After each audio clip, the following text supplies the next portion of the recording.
नागपूर शहरातील गाजलेल्या धर्मांतर प्रकरणात पोलिसांनी तिसऱ्या आरोपीला ताब्यात घेतले आहे।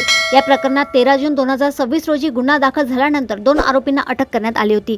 त्यानंतर न्यायालयाने दोघांना 5 दिवसांची पोलीस कोठडी सुनावली होती। तपासादरम्यान महत्त्वाची माहिती समोर आल्यानंतर पोलिसांनी न्यायालयाकडे आणखी कोठडीची मागणी केली।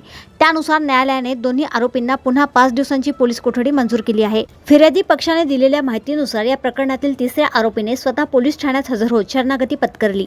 सध्या तिन्ही आरोपींकडे चौकशी सुरू असून धर्मांतर प्रकरणातील आर्थिक व्यवहार, संपर्क आणि इतर बाबींचा तपास पोलिसांकडून केला जात आहे।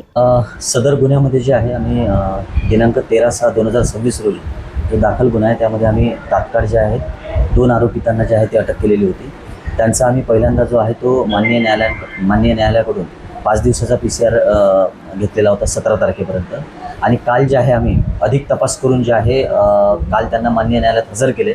तर पुन्हा आम्हाला जे आहे माननीय न्यायालयाने जे आहे 5 दिवसाचा पोलीस कस्टडी रिमांड जो आहे तो तपासकामी दिलेला आहे। यामध्ये जे आहे आम्ही या गुन्ह्यामध्ये जे तिसरे आरोपी आहेत, फिर्यादी विक्टिम जे पीडिता आहे तिने सांगितल्याप्रमाणे या गुन्ह्यातील जे तिसरे आरोपी आहेत हे जे आहेत पोलीस स्टेशनला जे आहेत स्वतः काल त्यांनी सरेंडर केलेलं आहे।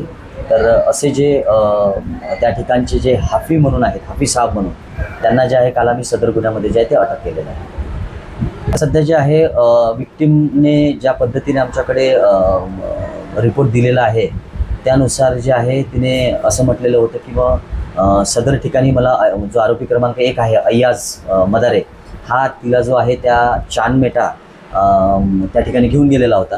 आणि त्या ठिकाणी जे आहे तिचं असं म्हणणं आहे की माझ्याशी जे आहे जो प्रकार झाला तो प्रकार जो आहे तो सदर जे आरोपी क्रमांक 3 आहेत, आता आम्ही ज्यांना हाफी म्हणून आहेत त्यांचं नाव आहे मोहम्मद मेहमूद यांना जे आहे आम्ही त्याच्यामध्ये अटक केलेलं आहे। त्यांच्याकडून जे आहे सदर गुन्ह्यामध्ये अधिक तपास करतो आहे। आणि त्यामध्ये जे आहे तिची जी रूममेट आहे तिच्याकडनं जो आहे तो व्हिडिओ जो आहे त्यांनी तयार केलेला होता।